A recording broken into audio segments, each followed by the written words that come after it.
Oh my goodness, we've lived here for 20 years. Yeah. Anything like this happened on this side of town before for you?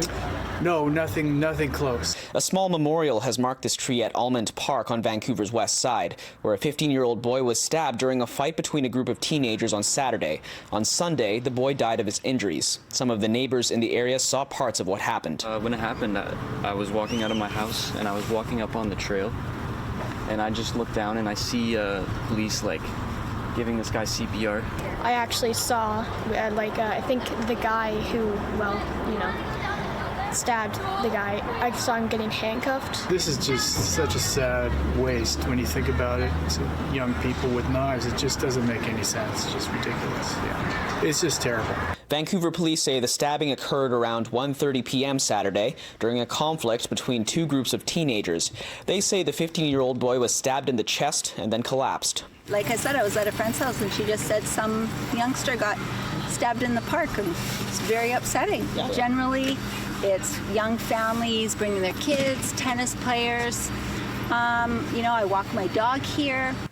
As you can imagine, it was quite a chaotic scene in the park. The victim, who was stabbed and collapsed in the park, was taken to BC Children's Hospital by ambulance. Did undergo some medical procedures at the hospital, however, sadly did die yesterday afternoon. One charge was laid against a 14-year-old boy. This 14-year-old boy was arrested nearby shortly after we arrived in the park, and this individual has been charged with one count of possession of a weapon for a dangerous purpose. In a statement, the Vancouver School Board says in part, support including counselors is available to schools impacted by this news, including for staff. Police were cautious not to identify the victim and suspect, who are minors, and did not say how many teenagers were involved, only that the groups of young people are known to each other. And these are kids whose lives have been drastically changed forever. In the case of the victim who's now died, this is a teenage boy who's never going to learn to drive, who's never going to go to grad, who's not going to go to college, who's not going to get married.